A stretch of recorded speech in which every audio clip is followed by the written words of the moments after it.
Sino sa inyo ang may karanasan kasama ang mga ipis? Ang ipis ang pinakapoging nilalang sa mundo. Bakit? Sila lang naman ang sinisigawan at kinababaliwan ng mga babae. Yung makita pa lang ang ipis, sisigaw na ang babae ng malakas. Lalo na kapag nilabas ng ipis ang kanyang mga pakpak. Sigurado, hihimatayin ng babae. Ganyang kapogi ang ipis. Sa sobrang pogi ng ipis, alam agad ng mga babae kung may ipis sa paligid.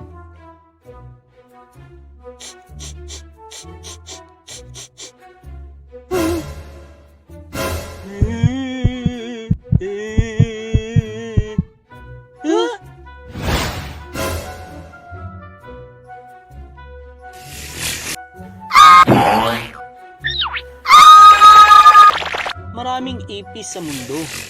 Kahit saan nakikita sila. Sa inidoro, sa higaan, sa sopa, sa drawer, at sa lagayan ng plato. Kahit saan nakikita sila. Isa sa masayang karanasan kasama ang mga ipis na habang tulog ka, babantayan ka at i-good night kiss ka.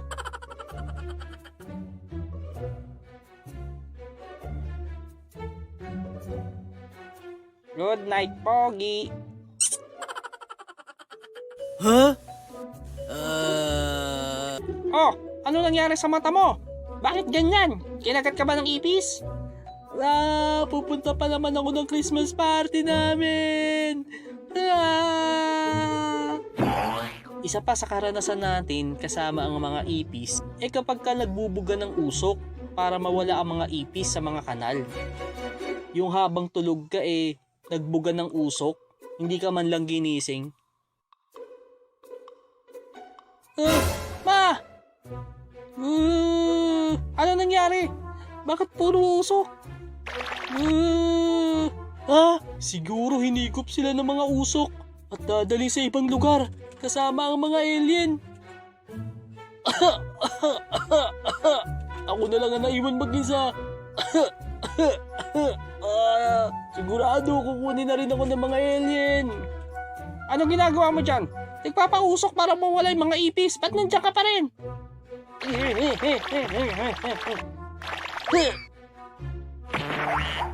Ano ka bang bata ka? Bakit di ka lumalabas? Nasaan ako? Nasa ibang planeta na ba ako? Ano ba sinasabi mo? Nagpapausok lang para mawala yung mga ipis sa kanal. Akala ko kinuha na kayo ng alien.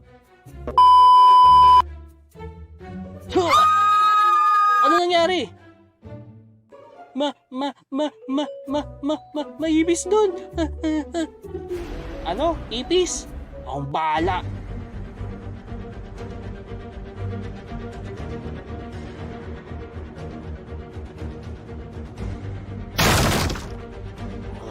Nasaan ka? Ayun! Kala mo matatakot mo ako? Gamit ko ang aking mga maiwagang sandata para tapusin ka!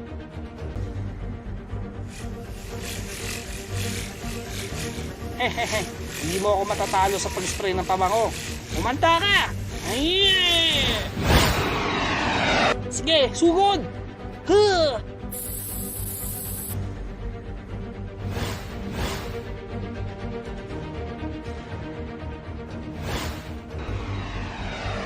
Tikman mo ang aking tsinelas!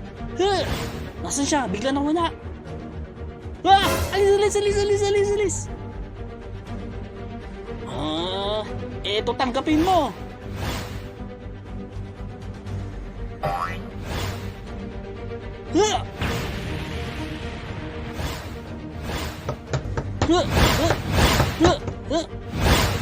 Mabilis ka, nawala siya.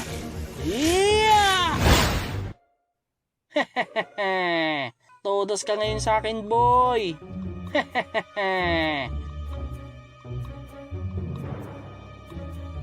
Napatay na si boy. Gaganti kami. Ipaghihiganti namin si boy.